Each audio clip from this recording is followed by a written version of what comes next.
It's still dark when you get there. The air is cold. The path is familiar, but your mind isn't. Grief does that. It turns minutes into miles. And you can already smell it: the damp stone, the garden earth, the sharp ache of finality. Then you see it. The stone isn't where it should be. For a half second your body goes weightless, like the world forgot how to hold you. You lean in. The slab is empty. Not moved, not hidden. Empty. Footsteps. Running. Words colliding. They've taken the Lord. We don't know where. You watch men sprint through the pre-dawn like their legs can outrun death itself. Quick cuts. Like lightning. Mary stands alone, weeping, until a voice says one word, her name, and her whole world turns. Another room. Bolted doors. Breath held. And then, somehow, a presence is simply there. Peace. A hand lifts. Skin. Scars. Another scene. A report delivered too quickly to believe. Another. A meal, chewing, swallowing, as if to prove this isn't a dream. Another. A disciple who missed it and refuses to pretend. And you start to feel the tension underneath the wonder. If these are the most important moments in the story, God's victory over death, why do the appearances feel scattered? Why do they come to these people, in these places, in this order? And why do the Gospels, and even Paul, preserve a recognizable sequence at all? Something is hidden in plain sight. The order itself is preaching. You just haven't heard the sermon yet. What everyone gets wrong is treating the resurrection appearances like disconnected anecdotes. Some read them like trivia. Jesus showed up here, then there. Others read them like a problem to solve. Which account contradicts which? And in both cases, you miss what the Bible actually teaches. The texts are not giving you a messy pile of sightings. They're giving you a progression. When you line them up using the gospel narratives alongside Paul's early summary in 1 Corinthians chapter 15, you can watch the risen Jesus do something deliberate. The sequence moves with purpose. From private grief to communal joy, from fearful hiding to public witness, from confusion to scripture-shaped understanding, from seeing to believing. Look at that opening image again: the pre-dawn tomb, the running feet, the locked doors. Beneath the chaos, there's a theological arc. First, Jesus restores people personally. Not as an idea. By name. Mary doesn't get a lecture, she gets recognition. Then, Jesus reforms a community around his peace. The disciples don't get scolded first, they get "peace be with you." Fear doesn't get the final word in that room. Then, Jesus commissions. The ones who scattered are turned into witnesses. He doesn't wait until they feel brave. He breathes, speaks, sends. And then this is the part you've probably never noticed: the appearances train faith for the moment when sight will be gone. Thomas's story isn't there just to shame doubt. It's there to pronounce a blessing on the kind of believing most Christians will have to live with. Blessed are those who have not seen and yet have believed. So the order isn't random. It's a single unified message. The risen Jesus restores, gathers, sends, and forms resilient faith. The appearances aren't just evidence, they're discipleship. But to feel how intentional this is, you have to go deeper into why a sequence mattered so much to the earliest Christians, and how the Gospels signal the pattern with the very words they repeat. And once you remember what resurrection meant in their world, the need for ordered witnesses starts to make sense. In first-century Judaism, resurrection wasn't a misty idea about the soul floating upward. It was bodily. It was end-of-the-age hope, God's future breaking into the present. That's why the empty tomb matters, and that's why the appearances matter. If someone claimed, "He is raised," the natural question wasn't, "Do you feel him in your heart?" It was, "Who saw him?" So the early proclamation names witnesses. Paul's summary in 1 Corinthians chapter 15 is blunt and public. He appeared to Cephas, then to the 12, then to more than 500, then to James, then to all the apostles. Those aren't random devotional moments. They're anchored in identifiable people and widening circles, because the claim is rooted in history. And notice the shape. It expands. Individual, small group, large group, leadership figures. Then, finally, Paul himself as a late addition, as to one untimely born.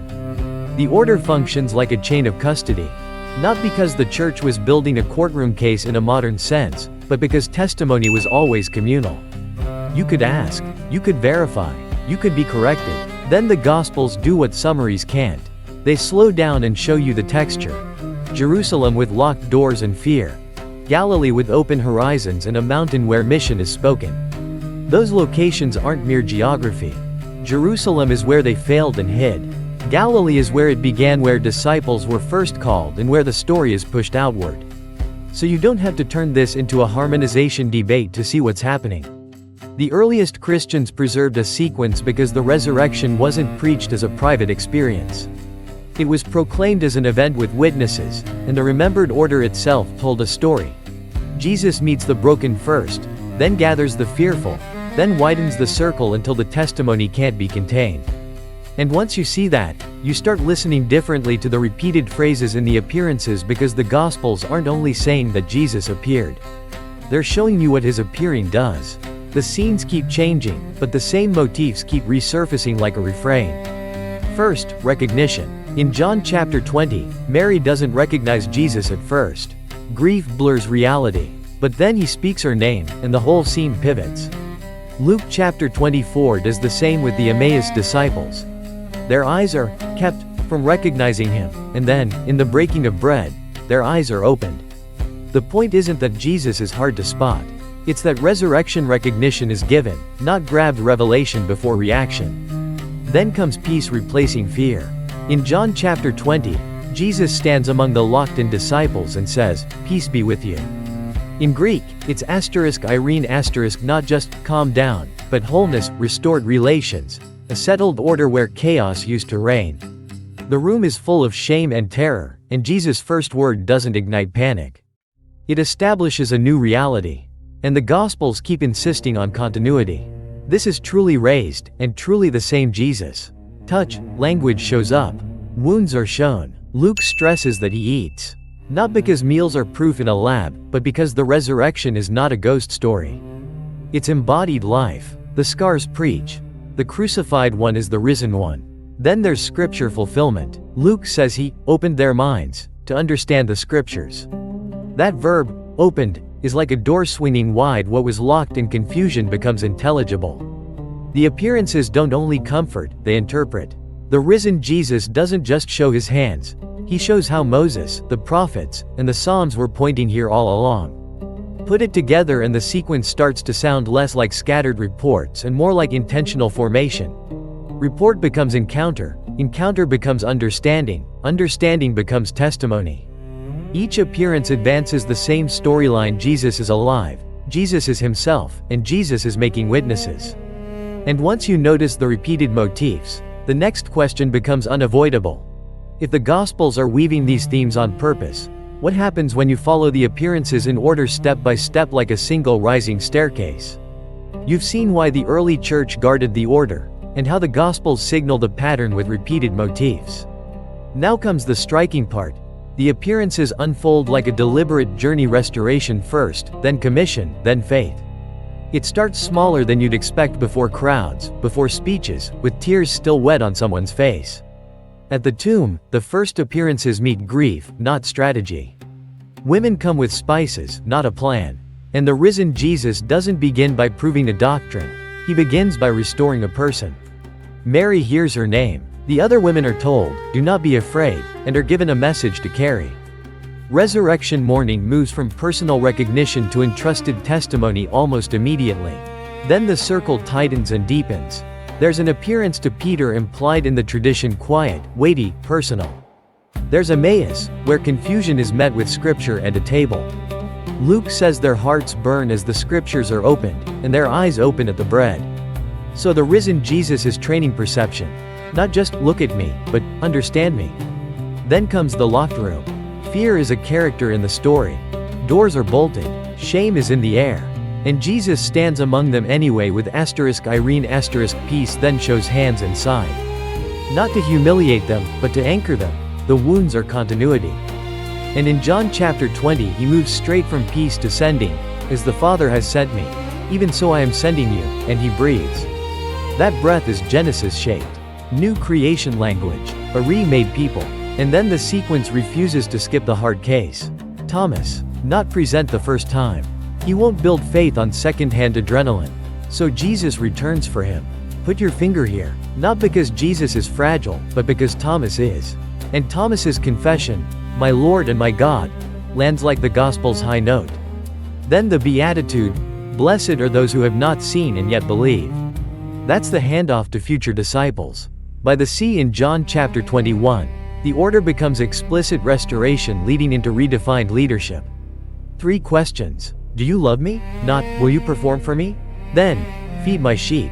And beyond that, the witness widens Galilee, worship mixed with hesitation, more than 500, in Paul's summary until the ark reaches the ascension, where authority and presence frame the mission. So the appearances aren't random sparks. They're arranged like steps. Names spoken, minds opened, fear quieted, disciples sent, faith blessed. And that raises the most personal question of all. Why would Jesus shape the story this way for readers who weren't in the room?